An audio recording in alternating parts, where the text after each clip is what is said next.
विनय एक बीमा कंपनी में काम करते हैं। उनकी कंपनी उनको एक जगह से दूसरे जगह ग्राहक से मिलने के लिए भेजती रहती है, जिसके कारण वो अपना घर एक ठिकाने पर नहीं रख सकते। इस बार उनको नेपाल के एक छोटे से पहाड़ी इलाके में जाना था, करीब 1 महीने के लिए। इसलिए इस बार उन्होंने अपनी पत्नी को भी साथ ले लिया। परिवार में सिर्फ विनय और उनकी पत्नी ही रहती थी। विनय और उसकी पत्नी दोनों नेपाल के लिए निकल पड़े। वैसे भी ठंड का मौसम था और नेपाल में ऊपर से बहुत ही तेज बर्फबारी हो रही थी। वे लोग अपने घर पहुंच चुके थे। अपने घर तक पहुंचने के लिए उनको बहुत संघर्ष करना पड़ा, क्योंकि घर छोटे से गांव में एक पहाड़ी इलाके में था, जिसकी वजह से वो काफ़ी थक चुके थे। रात के करीब 12:30 बज चुके थे। जहां वो रह रहे थे वहां दूसरे घर एक दूसरे घर से बहुत दूर थे। बाहर जोरों की ठंड हवा और बर्फ गिर रही थी। दोनों अपनी रजाई में दुबक कर आराम ही कर रहे थे। अचानक उनको लगा कि किसी ने उनके घर का दरवाज़ा खटखटाया है। फिर उन्होंने सोचा कि क्या पता शायद तेज हवा चलने की वजह से ऐसा हो रहा होगा, इसलिए उन्होंने उसको अनदेखा कर दिया। अगली सुबह विनय जिस काम के लिए आया था उसके लिए वो निकल पड़ा। उसकी पत्नी घर में अकेले ही रह गई। उसको समझ ही नहीं आ रहा था कि वो घर पर बैठे वक्त कैसे बिताए। उसने सोचा कि चलो क्यों ना बाहर जाकर कुछ देख लिया जाए। बाहर ठंड तो थी पर हवा नहीं चल रही थी, इसलिए उसने अपना स्वेटर पहना और बाहर निकलने को तैयार हो गई। जैसे ही उसने अपना घर का गेट खोला, वैसे ही देखती है कि घर के पास एक खंबे के पीछे एक छोटा सा बच्चा खड़ा है, जो उसको चुपके चुपके देख रहा है। विनय की पत्नी ने उसको अपनी ओर बुलाया, पर वो नहीं आया और वहाँ से भाग गया। अगले दिन भी कुछ ऐसा ही हुआ। वो लड़का उसको फिर से घूरे जा रहा था, पर इस बार उसकी पत्नी ने बच्चे को पकड़ लिया। पूछा, तुम कौन हो, यहाँ क्या कर रहे हो? उस बच्चे ने कुछ नहीं बोला और ना ही कुछ बताया। विनय की पत्नी ने उसे उसके घर के बारे में पूछा, तब भी वो कुछ नहीं बोला। आखिर में उसका नाम पूछने पर उसने धीमी सी आवाज़ में अपना नाम सूर्य बताया, फिर वहाँ से भाग गया।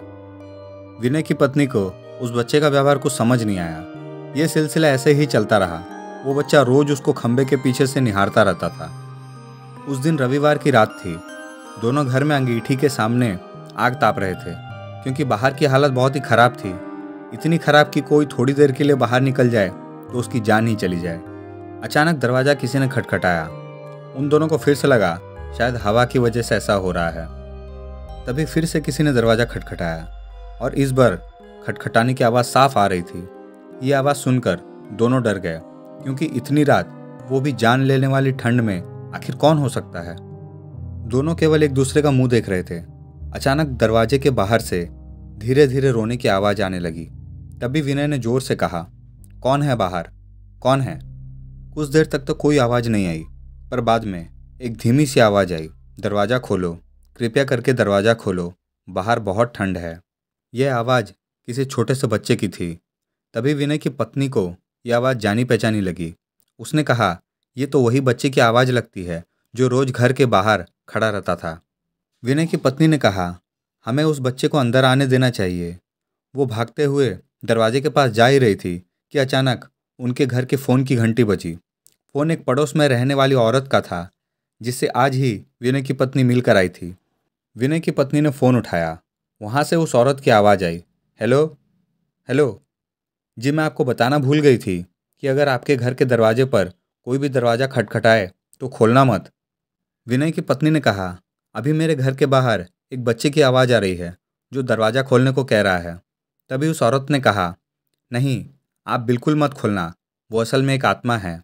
यहाँ जब जब तेज आंधी और ठंड पड़ती है, तब तब वो सबके घर के बाहर जाता है और दरवाज़ा खोलने को कहता है। वो ठंड का बहाना बनाता है और दरवाज़ा खुलवाने की कोशिश करता है। अगर कोई गलती से भी दरवाज़ा खोल देता है तो वो अगले दिन बर्फ़ में दबा हुआ मिलता है। ये सुनते ही जैसे उनके पैरों की ज़मीन खिसक गई हो। वो सोचने लगी कि जो बाहर दरवाज़ा खटखटा रहा है वो असल में एक आत्मा है। उन्होंने दरवाज़ा नहीं खोला। अगले दिन वो दोनों भागकर पड़ोसी के पास गए और पूरे मामले की सही से जांच करने लगे। अच्छी तरह से पूछताछ करने के बाद उस औरत ने बताया कि इस गांव में एक परिवार रहता था और पहाड़ टूटने की वजह से उस परिवार का विनाश हो गया। बस एक बच्चा बच गया। वो दूसरों के घर जा जाकर खाना मांगता। एक दिन बहुत ज़ोरों से बर्फ़ की आंधी पड़ रही थी। वो दूसरों के घर के बाहर दरवाज़ा खटखटाकर घर के अंदर जाने को गुहार लगाता रहा, पर किसी ने भी उसकी गुहार नहीं सुनी। ठंड की वजह से सब अपने अपने घरों में दुबक कर बैठे रहे। सुबह होने पर उस बच्चे की लाश बर्फ में अकड़ी हुई मिली। आज भी कभी जोरों से बर्फ की आंधी आती है तो उसकी आत्मा सबके घर के सामने जाके गुहार लगाती है। ये सब सुनकर दोनों के दोनों हैरान रह गए। लेकिन वो वहाँ 1 महीने जब तक रहे, तब तक करीब 3-4 बार उनके साथ ऐसा हुआ। विनय का काम खत्म हो जाने पर वे लोग वहाँ से चले गए। पर विनय की पत्नी के दिमाग में एक रहस्य हमेशा बना रहा कि उस घटना के बाद जो बच्चा उसे रोज घर के बाहर दिखता था, वो दोबारा कभी नहीं दिखा। दोस्तों, यह कहानी पसंद आए तो चैनल को लाइक, शेयर, सब्सक्राइब जरूर करें। साथ ही साथ बेल आइकन को भी दबा लें।